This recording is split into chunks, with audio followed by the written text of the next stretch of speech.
Bonjour, donc une petite vidéo sur Notre-Dame de Paris, comme tout le monde, mais de nos jours sur Internet, l'information va très vite, donc je suis pas la première à faire une vidéo et vous devez déjà être au courant de pas mal de choses.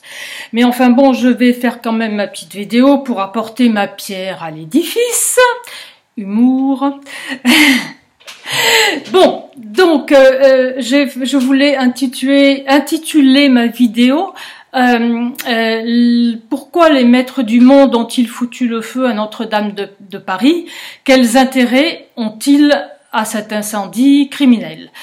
Donc on part du principe que l'incendie de Notre-Dame de Paris est criminel et que ce sont les criminels au pouvoir qui ont mis le feu, qui ont laissé brûler, qui se sont débrouillés pour que la structure, enfin pas la structure, mais pour que le toit et la flèche brûlent, et uniquement ça. Alors pour les gens qui en doutent et qui sont persuadés que c'est un incendie tout à fait accidentel et qu'il faut attendre le résultat de l'enquête, d'ailleurs ils ont dû sortir entre-temps les résultats de l'enquête. Alors comment vous expliquer ? Déjà, les gens qui vont faire l'enquête, si vous voulez, font partie de la même équipe que ceux qui ont foutu le feu. Voilà. Bon, ensuite, si vous êtes tellement persuadé que c'est un accident, laissez tomber, retournez devant le foot. Voilà. Donc, si vous voulez, il y a déjà au moins 15 vidéos qui sont sorties avec soit des pompiers, soit des spécialistes en menuiserie qui ont expliqué en long, en large et en travers pourquoi et comment c'était totalement impossible qu'un incendie prenne feu si vite sur une structure aussi ancienne, aussi costaud, avec des poutres en massif, en chêne, etc., que c'était totalement impossible. De toute façon, c'est flagrant que c'est totalement impossible. Donc, voilà. Donc, on est tous d'accord que c'est un incendie criminel. Et alors, par-dessus le marché, ils ont laissé brûler parce que, bon, vous envoyez un hélico largueur d'eau et puis l'incendie, il est éteint en 10 minutes. Là non, non, on a mis un petit bonhomme en haut d'une échelle avec une petite. Enfin bon, bref, les pompiers ont fait ce qu'ils ont pu. Bien entendu, j'ai rien contre les pompiers. Les pauvres pompiers, ils ont obéi aux ordres. Hein. On est bien d'accord. Donc, la question c'est pourquoi les maîtres du monde ont fait ça. Les gens qui gouvernent derrière nos gouvernements, pourquoi est-ce qu'ils ont fait ça? Alors. Une des raisons pour laquelle on voit tout de suite que c'est criminel, c'est comme les attentats sous faux drapeau, qu'on appelle les false flags, et c'est comme les accidents ou les catastrophes entre guillemets naturelles. Ça revient de manière récurrente tous les 2-3 mois. En Europe ou dans d'autres pays du monde, mais en Europe en particulier. Moi, j'appelle ça le gouvernement par la peur. C'est-à-dire que tous les 2-3 mois, il faut qu'il nous tombe quelque chose sur le coin de la figure pour qu'on continue à avoir peur et que ça maintienne un peu la cohésion sociale, parce que la cohésion sociale, elle tient plus là. Actuellement, tout s'effondre, tout part à volo. Donc, pour essayer de maintenir la cohésion sociale, ils n'ont plus qu'une solution, c'est de nous envoyer régulièrement soit un attentat, soit une catastrophe naturelle, ou un accident, voilà, et un incendie, c'est nouveau, en fait, c'est tout à fait nouveau. Donc, là où ça se voit, si vous voulez, que ce sont des false flags, c'est-à-dire que c'est prévu à l'avance et ce sont les gens qui sont censés nous gouverner ou qui sont derrière, en tout cas, qui les ont calculés. Là où ça se voit, c'est que ça va beaucoup trop vite. Hein. Ça va beaucoup trop vite. Le feu, il y avait le feu depuis un quart d'heure que déjà on savait que c'était un accident. Bon. Après, ils nous ont dit, de toute façon, la structure va tenir alors que le feu n'était pas fini. Donc comment ils savaient que la structure allait tenir? Après ils ont commencé à parler de reconstruction, le feu était toujours pas éteint, hein. Hop. Et puis après ils ont parlé d'une loi de défiscalisation pour que les gens puissent faire des dons, défiscalisation à 90%. Cette loi elle doit être prévue depuis 10 ans, hein. Elle doit être dans les tiroirs. Voilà, je suis persuadée que la loi, elle va passer, mais alors très rapidement, là, ça va être... voilà. Et puis alors, dans la foulée, on a une application qui arrive sur les terminals de paiement des supermarchés où on vous permet de donner des sous pour la reconstruction. Et cette application, il faut du temps pour la mettre au point. Et puis là, non, le lendemain, pouf, elle est là. Tout ça, ça va trop vite. Ils sont tellement pressés que ça va trop vite. Ils attendent même pas que les choses. Donc, vous voyez bien que c'est calculé à l'avance, puisqu'ils savent à l'avance ce qui va se passer. Tout va, enfin, ça va trop vite. Je vais vous donner un exemple. Les attentats de Charlie Hebdo, ça a dû avoir lieu à 11h du matin. À 17h, il y avait des t-shirts en vente avec marqué "Je suis Charlie".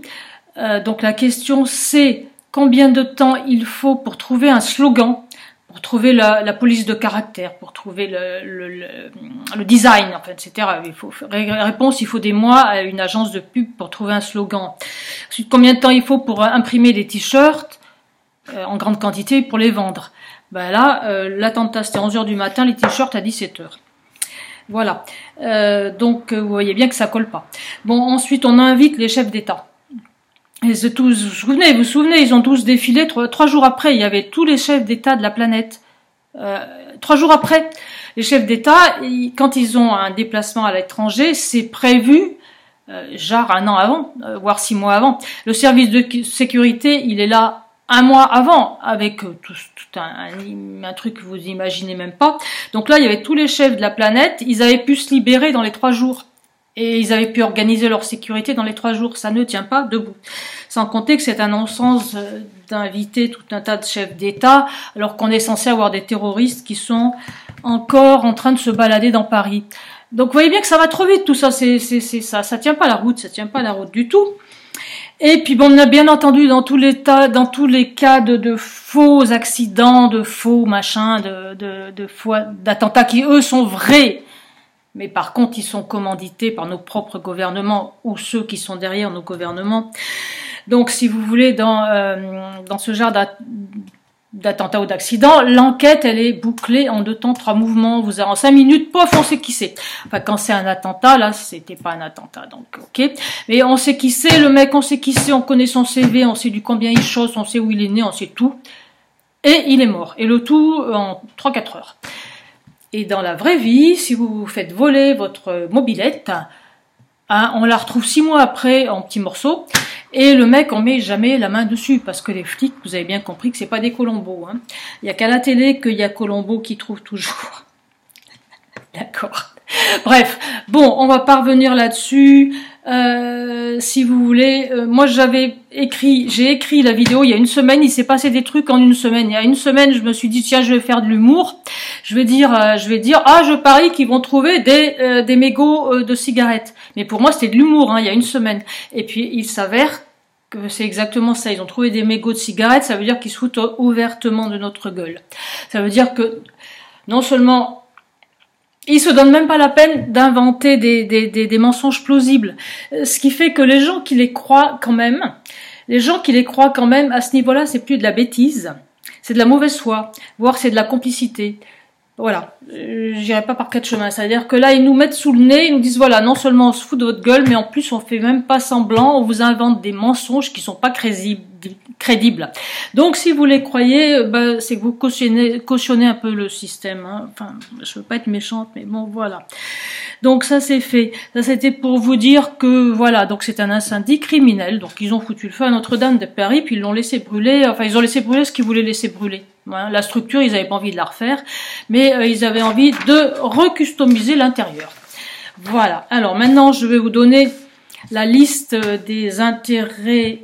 Attendez, je voulais juste vous dire que ça a été juste avant. Bon, c'est prévu à l'avance. Comment on peut le savoir? Alors, vous avez la une de Vie économiste 2019. Vous chercherez sur Internet. Il y a des petites cartes, des jolies petites cartes comme un jeu de cartes. Alors, il y a une carte avec l'ermite. On voit des gens qui défilent, ils sont tous jaunes, des petits personnages jaunes qui défilent. Ça fait penser aux gilets jaunes. Puis à côté, vous avez une autre carte, The Tower, la tour. Donc c'est une tour qui est frappée par la foudre. Voilà. Et puis bon, ça c'est la une de The Economist qui date d'il y a un moment. Et puis il y a ça aussi. Alors ça, je l'ai retrouvé chez moi. C'est ça. Voilà, ça date d'il y a un bout de temps, ça, 1998. Alors, ce qui est intéressant, c'est que moi, j'avais pas fait gaffe. Hein. J'avais absolument pas fait gaffe.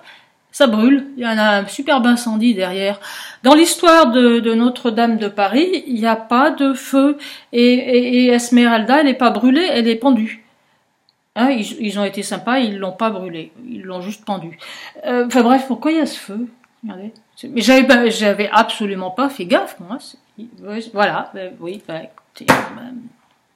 C'est-à-dire que nous, on est des, si vous voulez, on est nous, nos pauvres gueules, on comprend rien à ce qui nous arrive, ça nous tombe dessus, on sait pas pourquoi, on sait pas comment, en fait, c'est prévu depuis belle lurette, c'est calculé, tout ça, c'est bien huilé, ça se déroule exactement comme il faut, c'est nickel, quoi. Bon, quel est l'intérêt? Pourquoi les maîtres du monde ont foutu le feu à Notre-Dame? Il y a plein d'intérêts. Ils sont très dégourdis, c'est-à-dire, comment dire, ils font d'une pierre deux coups, même pas deux coups, un tas de coups. Moi, j'ai compté au moins 10 bonnes raisons de mettre le feu à la cathédrale.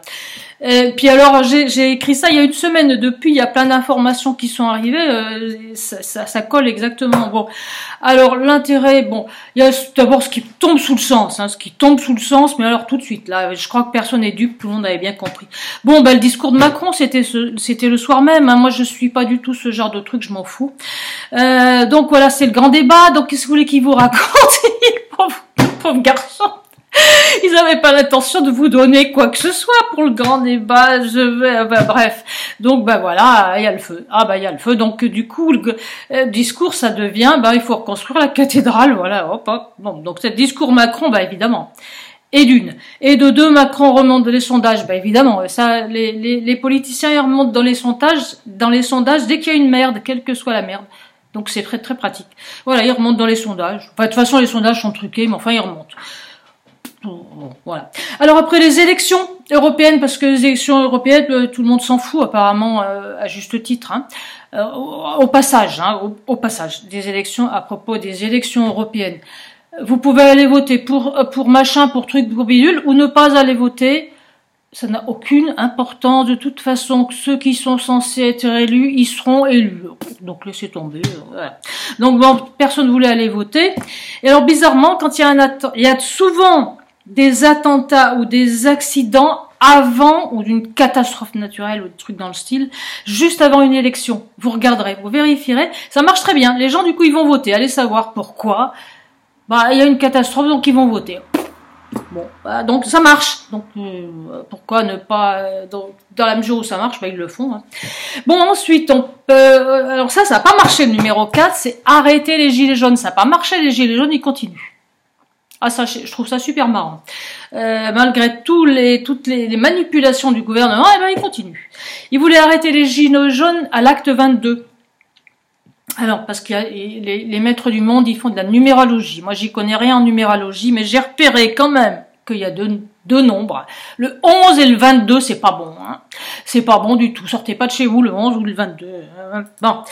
C'est des nombres sataniques, j'en sais rien. C'est leur salade, ça. Bref. Ils voulaient arrêter les gilets jaunes à l'acte 22, ils ont pas réussi. Voilà. Sinon, c'était en plein milieu de la semaine, non, au début de la semaine catholique. Oui, ça c'est quand même assez flagrant. Et il doit y avoir une explication, le 15 avril, en numérologie, il doit y avoir une explication. Moi je l'ai pas, j'y connais rien. Hein. Mais il y a une symbolique, il y a une symbolique. Les symboles, c'est très important, très très très important. Alors une symbolique, par exemple, vous avez le 11 septembre, la symbolique, il y a 2 tours qui tombent. Et là, on est le 15 avril et il y a une seule tour qui tombe. Et il doit y avoir une symbolique. Il y a sûrement des gens qui vont expliquer ça dans les jours qui viennent. Moi, je m'y connais pas à ça. Après, je m'y connais pas assez là-dedans. Donc, il doit y avoir une symbolique. Bon, il y a une tour qui est tombée. Hein. Alors, voilà. Donc ça c'est fait, d'accord. Donc ça c'est évident. Après, quel est l'intérêt de ça? Relooker le monument à la mode satanique. Alors on va revenir un petit peu en arrière. Alors déjà le monument cathédrale a été construit par des maçons. Et il y avait des architectes et des maîtres d'œuvre, et c'est ça ce sont ceux-là qui sont devenus les francs-maçons. C'est de là que ça vient. Alors pourquoi?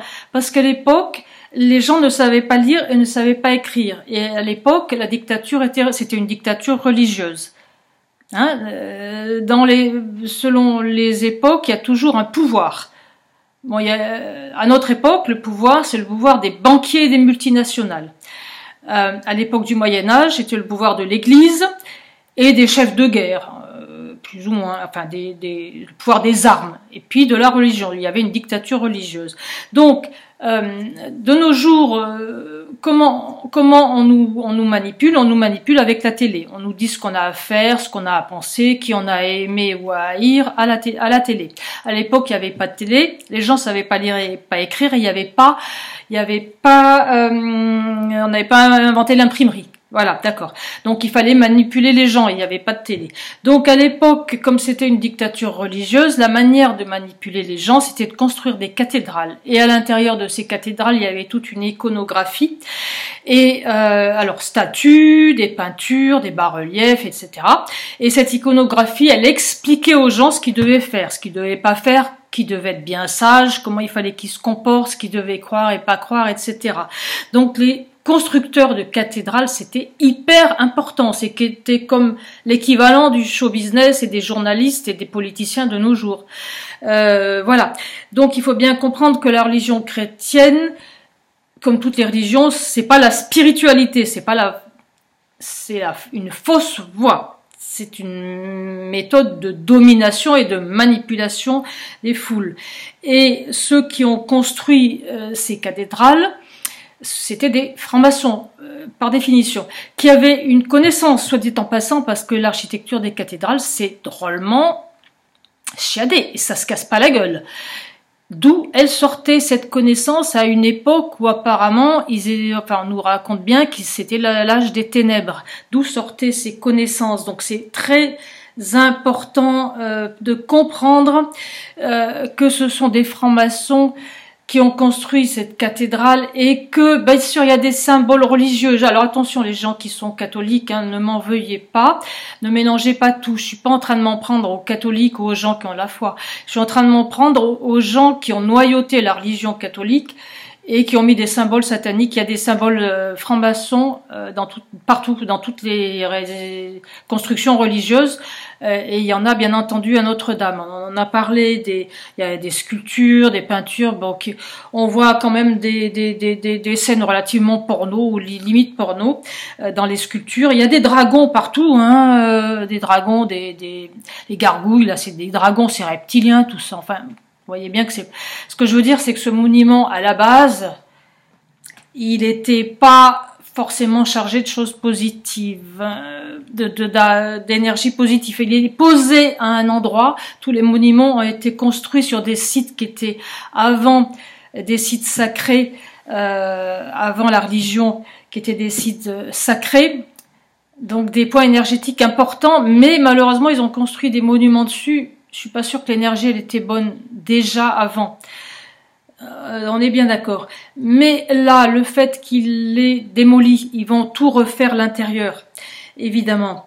Ils vont tout refaire l'intérieur et l'intérieur et le dessus, et ça va être 10 fois plus sataniste qu'avant. Alors, à ce propos, ils ont enlevé toutes les statues, les œuvres d'art, etc. Ils les ont enlevées avant le feu, sous prétexte qu'on faisait une réhabilitation, enfin qu'on faisait des travaux. Donc ils avaient tout enlevé, c'est pas du tout par hasard.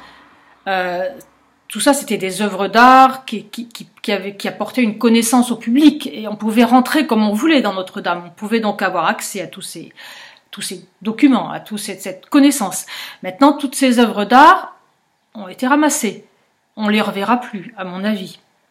Elles vont être confisquées. Je veux dire, ça va sortir du domaine public. Alors j'ai vu juste récemment que sous prétexte de trimballer des statues, ils leur avaient coupé la tête.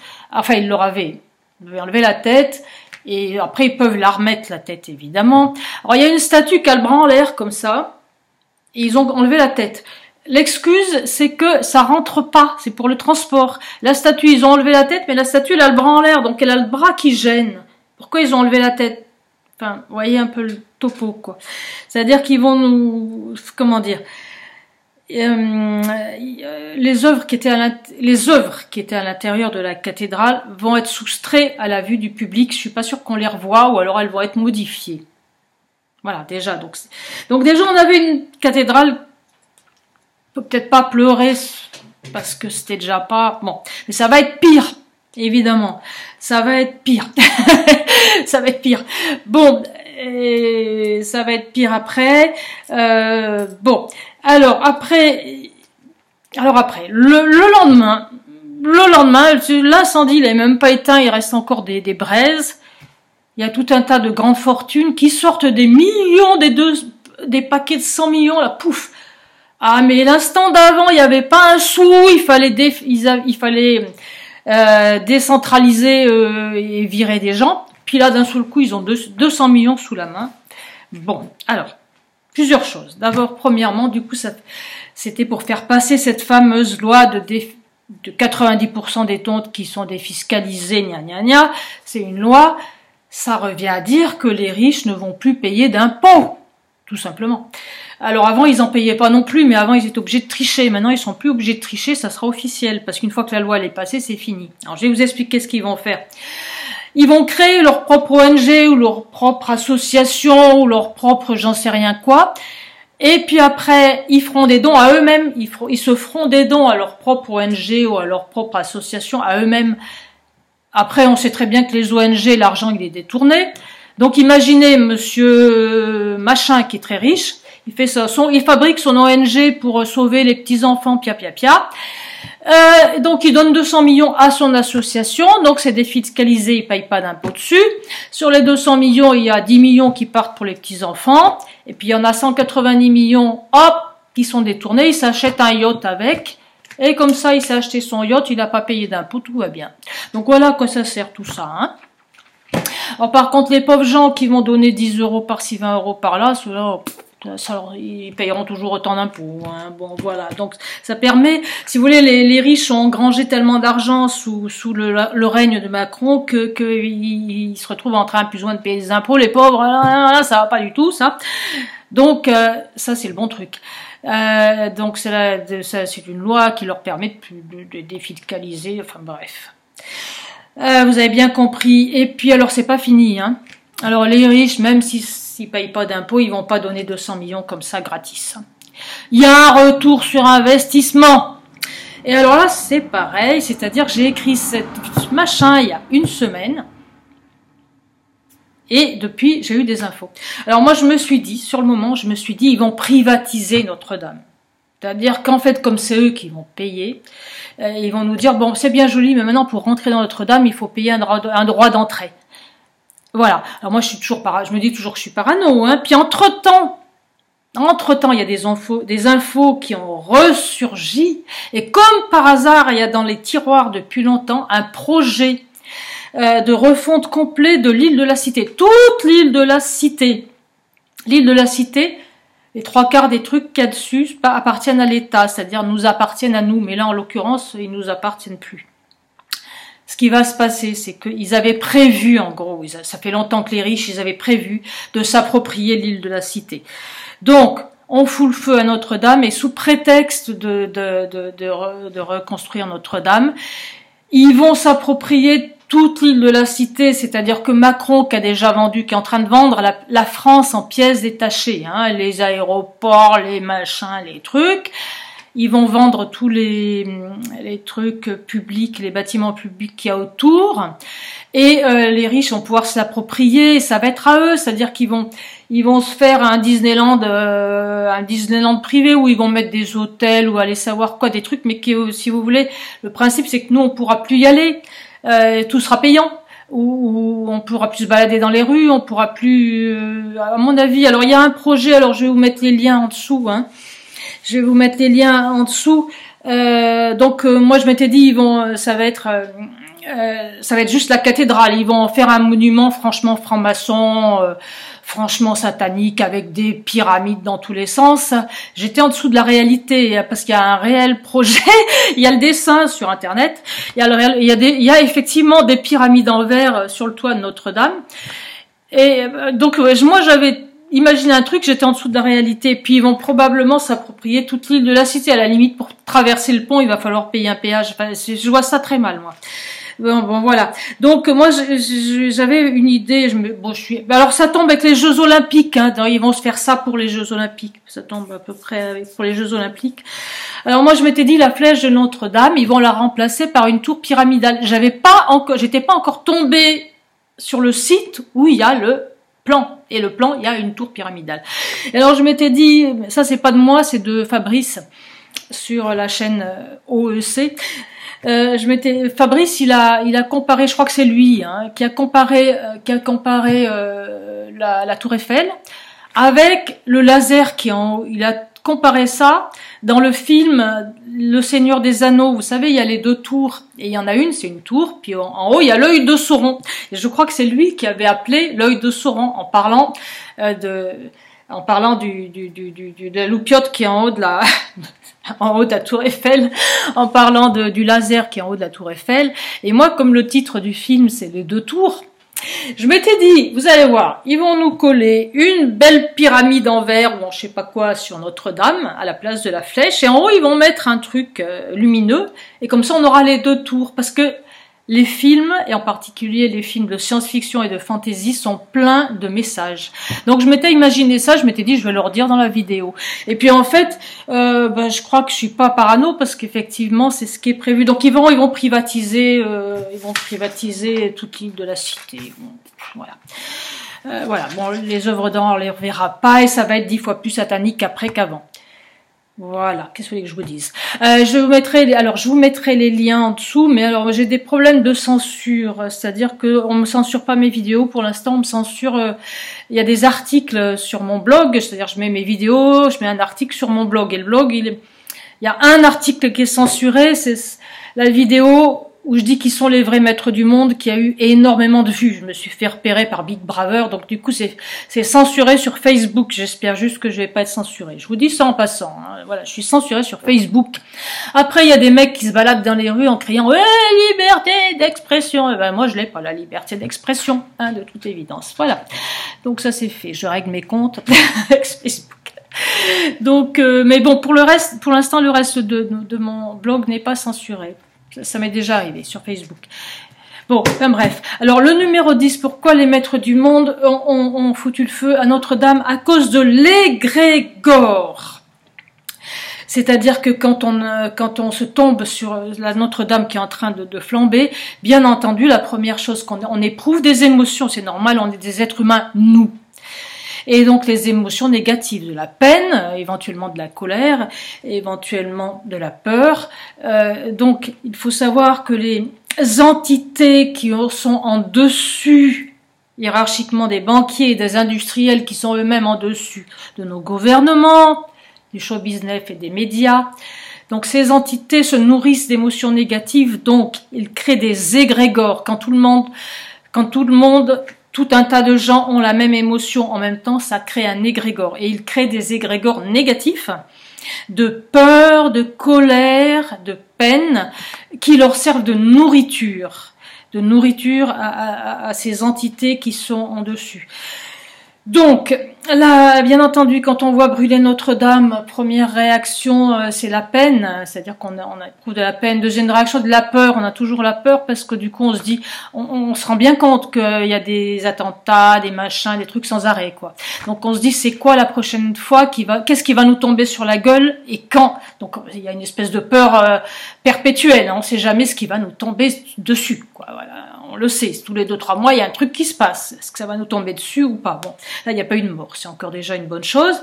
Ensuite, pour les gens qui se sont laissés manipuler, il y a de la colère, parce que bien entendu, on s'attaque aux chrétiens. Donc, bien entendu, quand même, il y a quelque chose qui a un fond commun, un tronc commun à tous ces attentats depuis des années, depuis 2001.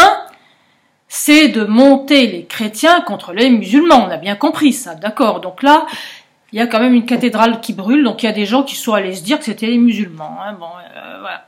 Donc la colère à tout hasard, mais enfin bon, là ils n'ont pas mis ça sur le dos des musulmans. Pour une fois, ils changent un peu, ils varient un petit peu leur stratégie. Hein.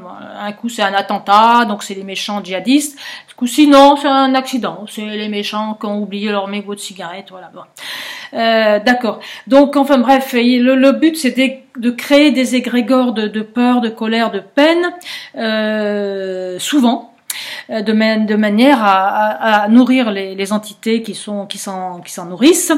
Et puis bien entendu c'est le gouvernement par la peur, c'est-à-dire que nos gouvernements n'ont rien trouvé d'autre pour nous maintenir, nous faire filer droit, et encore ils n'y arrivent pas, mais bon pour l'instant ils ont que ça, donc ils balancent quoi, ils balancent. Alors comment lutter contre ça? C'est très simple, hein.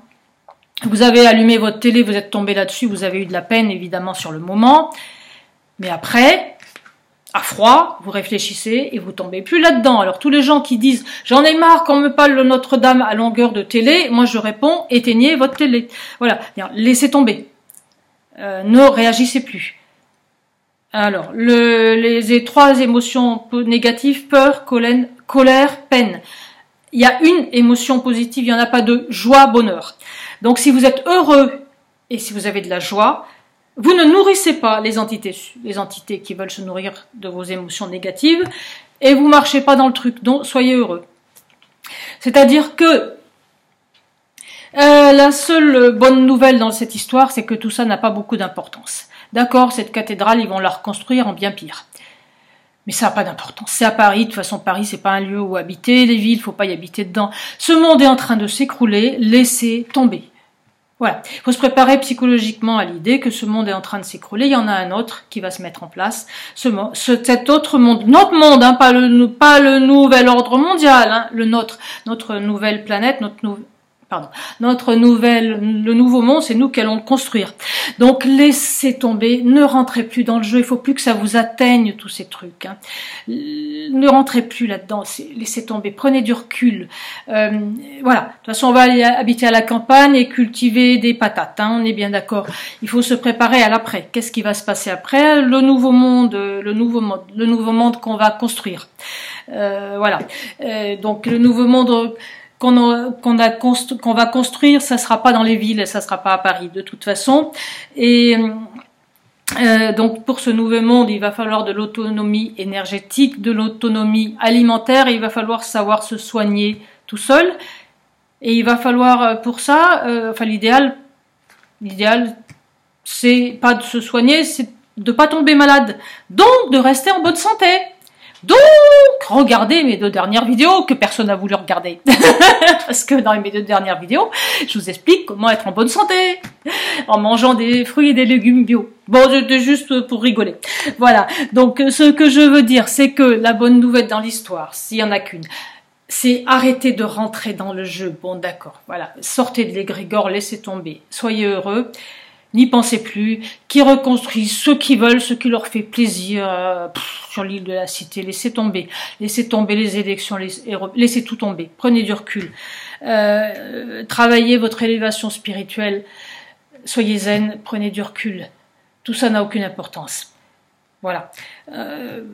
On va s'en sortir physiquement en allant vivre à la campagne, en s'occupant de nous, en s'occupant de notre réseau, des gens qui nous sont chers, en donnant de l'amour, en irradiant de la joie, en ayant des émotions positives, des énergies positives, et on va s'en sortir en sauvant notre âme avec l'élévation spirituelle. Donc travaillez votre spiritualité, allez planter des choux à la campagne, allez vous promener dans la nature, allez cueillir des champignons, caressez votre chat, votre chien, aimez vos enfants, aimez les gens que vous aimez, soyez dans les émotions positives, occupez-vous de soigner votre âme, de sauver votre âme, laissez tomber tout le reste, prenez du recul. Je crois que je vous ai dit tout ce que j'avais à vous dire. Ne restez pas dans les égrégores négatifs. Voilà. Tout ça n'a aucune importance. Ce monde est fini. On va en fabriquer un autre qui marchera mieux. Portez-vous bien. donnez de l'amour à tous les gens que vous aimez. À bientôt.